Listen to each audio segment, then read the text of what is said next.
Desra, Duane, dan Dani adalah kakak beradik. Desra adalah anak sulung, sedangkan Duane dan Dani merupakan anak kembar yang terlahir dari pasangan dan keluarga yang memiliki tutur kata yang baik, disiplin, dan bijaksana. Duane dan Dani dikenal sebagai saudara yang tak pernah akur. Mereka seperti Tom dan Jerry yang selalu bertengkar hanya karena secuil masalah. Bertolak belakang dengan sifat ayahnya. Ayahnya dikenal sebagai laki-laki yang tegas dan disiplin. Dia sangat tidak suka dengan namanya keributan. Namun, kedua anaknya selalu berbuat ulah. Hal inilah yang membuat Duane dan Dani selalu mendapatkan hukuman dari ayahnya. Suatu ketika azan maghrib berkumandang, ayahnya sedang melakukan sholat dengan khusyuknya. Namun, yang dilakukan oleh Duane dan Dani ialah bermain game konsol dan tertawa cekikikan di kamarnya. Hingga akhirnya terjadi hal jengkel. Maka itu, Dani ingin mengejar Duane karena masalah kecil. Duane terpeleset di depan kamar mandi, dan ayahnya melihat hal itu. Dane, Aduh, tidak sakit kok ya. kalian berdua ini udah tahu maghrib masih saja main. Bikin kesel orang tua saja. Saat itu, amarah ayah mereka tak bisa dikontrol. Hingga akhirnya, Duane dicubit oleh ayah dan mereka berdua disuruh ke kebun dan tidur dalam pondok. Ketika mereka berjalan ke kebun, isak tangis sudah terdengar dari Dani. Ayah gak sayang lagi sama kita. Masa kita disuruh tidur di pondok? Gelap, takut. Kamu juga sih ngajarin yang gak bener. Aku takut gelap, banyak nyamuk, dingin juga.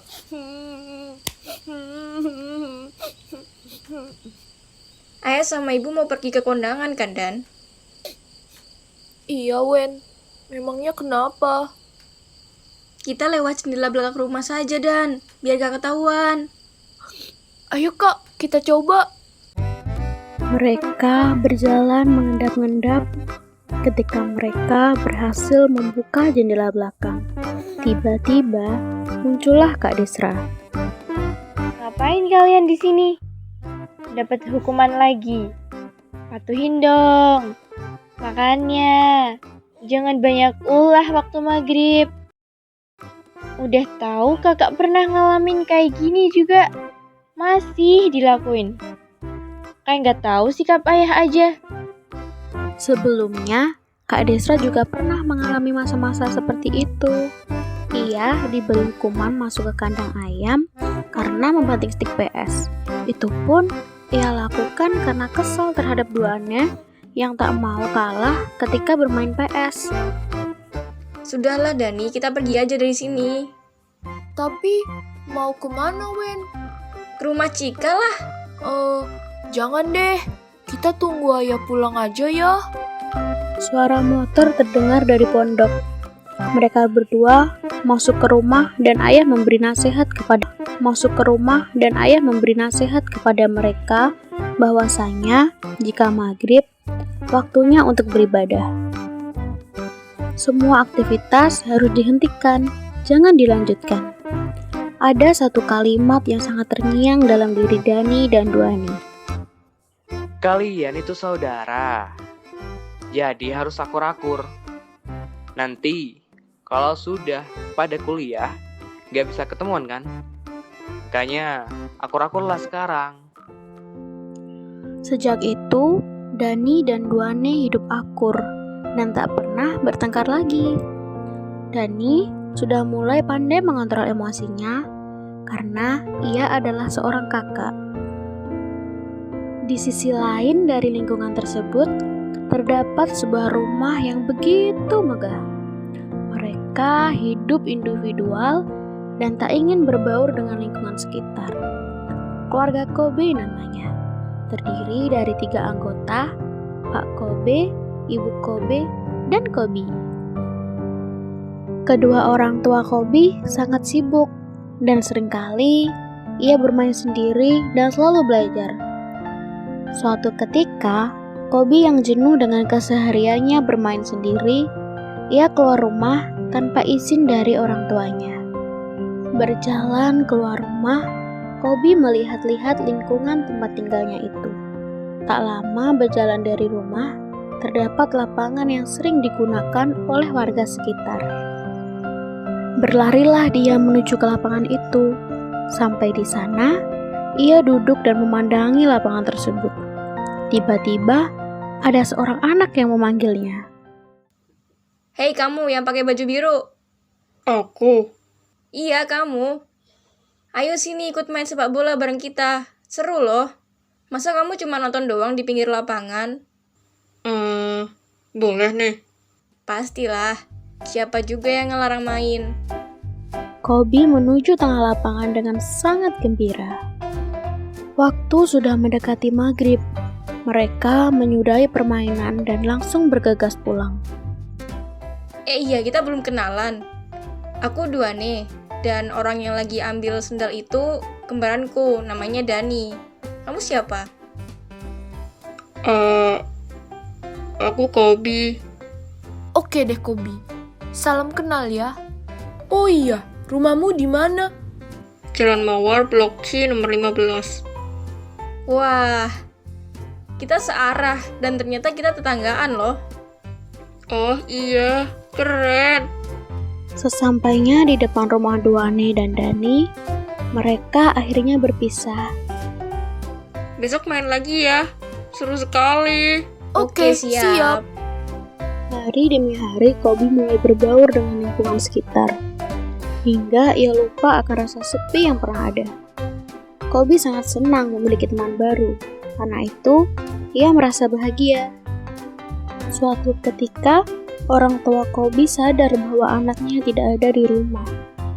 Mereka mulai mencari-cari Kobi di seluruh rumah, tapi tidak ada. Kedua orang tuanya langsung mencari anaknya di luar rumah. Sudah berkeliling jauh, Kobi tidak juga diketemukan. Kedua orang tua Kobi berjalan menuju rumah berharap Kobi sudah pulang. Di perjalanan pulang, ayah Kobi melihat ia sedang bermain di lapangan itu. Kobi, Tubuh Kobi kaku mendengar suara itu, hingga dia terdiam. Kenapa, Bi? Itu ada ayah saya. Takut. Kobi, pulang kamu. Jangan main sama mereka. Ditarik tangan Kobi oleh ayahnya dan meninggalkan lapangan. Ayah Kobi seram ya. Sampai di rumah, ayah Kobi langsung memarahi anaknya. Kamu ya, sudah dibilang dari awal kita pindah jangan pernah main dengan lingkungan di sini. Emangnya kenapa ya? Mereka baik kok. Tidak ada pengaruh buruk buat aku. Kalau dibilang nggak boleh ya nggak boleh. Kobi menuju kamar dengan perasaan sedih. Berbulan-bulan, Kobi kembali dengan kehidupan normalnya yang tidak ada lagi teman dan hanya ia sendiri. Suatu ketika, ayah Kobi mengalami kecelakaan kecil di depan rumah. Kobi, cepat sini. Ayah kenapa? Tolongin ayah, keluarkan tangan ayah dari wastafel. Iya ya, aku sedang berusaha.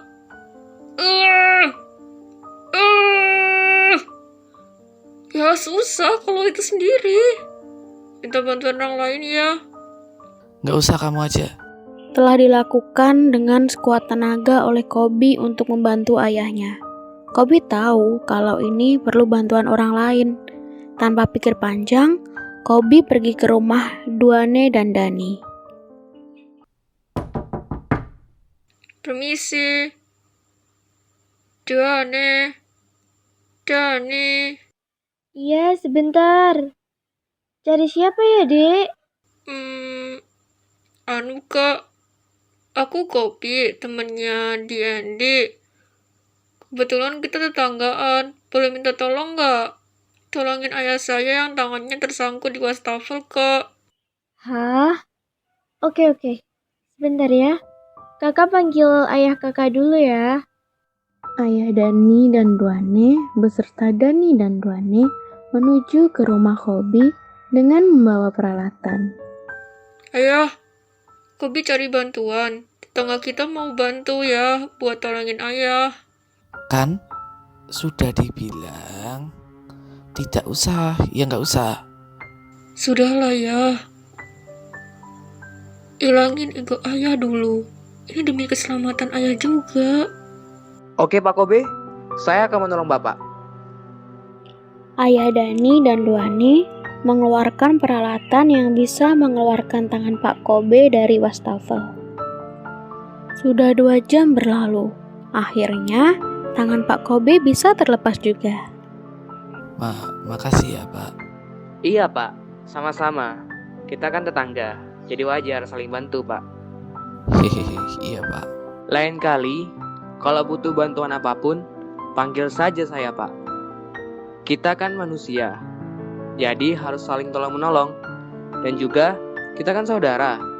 Walau beda suku, ras, bangsa, kita tetap saudara Pak Kobi. Lagi pula, selain orang rumah yang dimintakan tolong, pasti tetangga pun juga ikut menolong jika tidak bisa dibantu oleh orang rumah lainnya. Jadi, jangan segan-segan untuk minta bantuan ya Pak Kobe. Karena kalau bukan kita yang saling tolong-menolong, siapa lagi? Benar juga ya Pak, maafkan saya sudah mengotak-ngotakkan sesuatu. Setelah kejadian itu, keluarga Kobe dan keluarga Duane dan Dani menjadi lebih mengenal satu sama lain. Dan sekarang, layaknya saudara yang saling membutuhkan. Dan mereka